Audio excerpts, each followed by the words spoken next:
San Francisco, California, April 18th, 1906. No one in California wants a Ford car. Or any car, really. I mean, why would you, right? It's the American West. Horses are plentiful, reliable, and require little maintenance. For instance, inside the city's only Ford dealership, its stock of Model A's have sat for a year without a sale. But then, the ground begins to shake. Buildings start to collapse into the street. And after a 42-second-long earthquake and a day of resulting fires, 80% of the city's buildings are destroyed. 3,000 die, with more screaming coming from underneath the rubble. Quickly, the dealer hands his stock of Model A's to the city. The cars climb hills and traverse brick-littered streets. They haul beams out of the way and carry supplies to refugees. They go where the horses, terrified of the noise, smells, and flames, simply won't. And within 5 days, Ford representatives arrive with new stock, telling the city to pay when they can. California had just learned to love the automobile.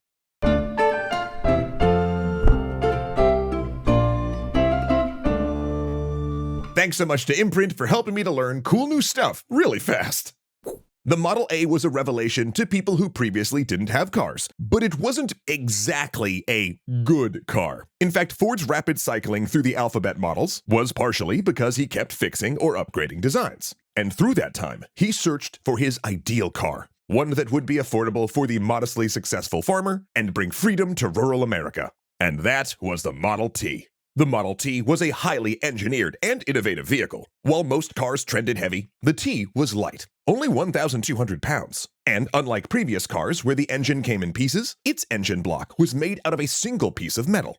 Originally, cars had placed the steering wheel on the right-hand side, a legacy of the railroad since that's where the conductor sat, but in the Model T, Ford moved it to the left, which he considered safer. The rest of the industry would later follow suit. And to ignite the gasoline air mix, it had a revolutionary magneto flywheel, which used magnets to create a spark. Further, he built it specifically to work on America's farm roads, which were mostly dirt, mud, and gravel. He gave the chassis high clearance and set the wheelbase the same as a carriage, so it could drive in the wheel ruts where the ground was firmer.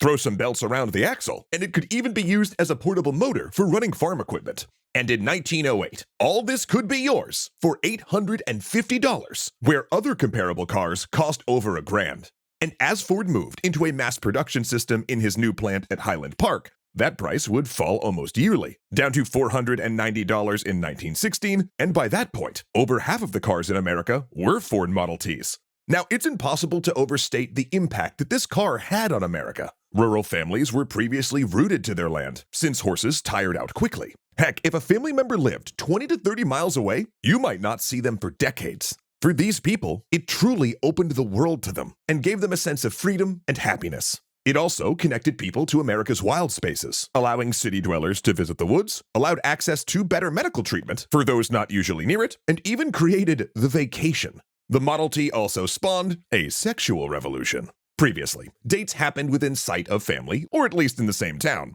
But pick up a date in a car, and you and your sweetheart could get away from prying eyes in what was essentially a private room. This feature was so infamous, in fact, that writer John Steinbeck joked that half of a generation was actually conceived in Model Ts. For all of those reasons, Ford was bombarded with letters of thanks from farmers, some even calling him a liberator. "It lifted us out of the mud," one woman wrote, "and gave us joy."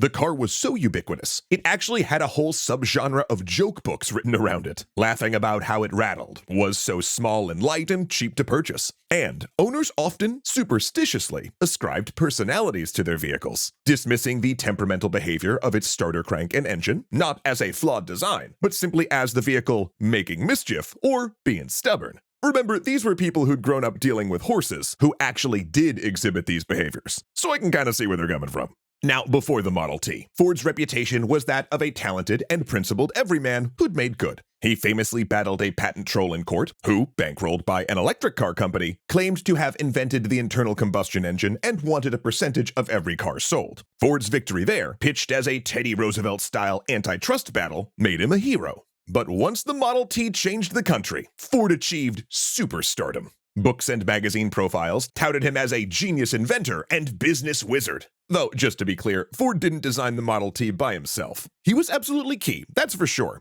An ideas man who headed up the project. But he did it with a team of engineers, many of them first or second generation European immigrants. Likewise, he didn't run his company alone. Ford Motor Company would likely have never even produced a single car if it hadn't been for James Couzens, a shrewd and steely executive who was one of the few people who could stand up to Ford.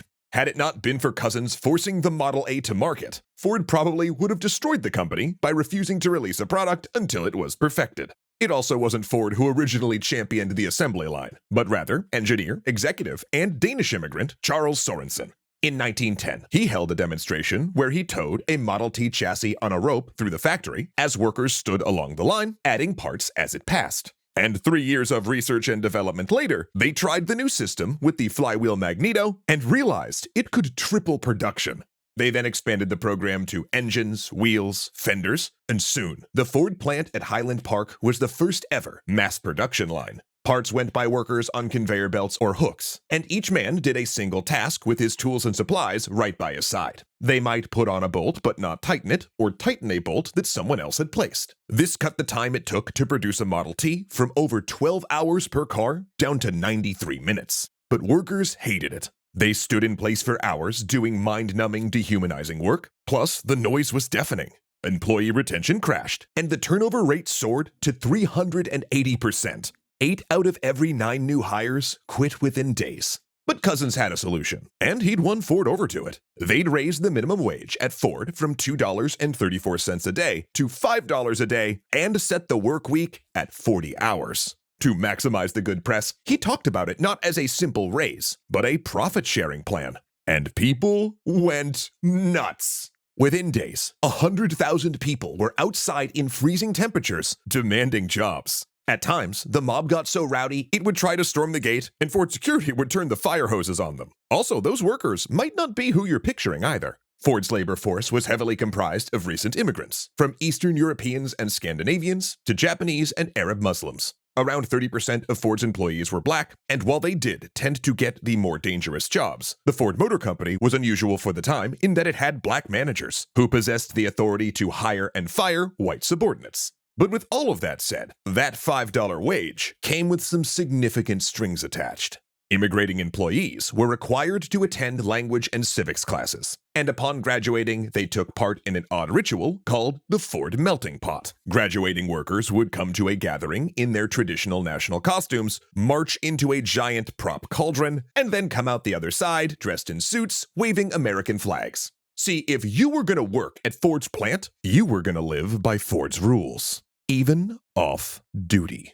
Henry Ford despised drinking and smoking, and he hated seeing his workers take part in it. Similarly, he wanted all of his employees to follow the laws of propriety, only cohabitating once married and not renting rooms to boarders or tenants. So a group of Ford inspectors fanned out through Detroit, spying on his workers at home. They would peer into your windows, or show up unannounced for inspections that could not be declined. If they found evidence of alcohol, if they discovered a boarder, an unmarried non-relative, or even if your house was not clean to Henry Ford's satisfaction, the inspectors would give you a warning and knock your pay back to $2.34. And if these infractions were not solved by the next time they visited, you were fired. There were always more men who wanted that $5 wage after all. And Ford's social engineering would not stop at terrorizing his workers. For as World War I concluded and the Roaring Twenties began, Ford would descend into paranoid fantasies about his own labor force and take a deep dive into the anti-Semitic conspiracy theories of the interwar period. The dark side of Henry Ford was about to emerge, and no one, not his colleagues, family, company, or nation, would emerge unscathed.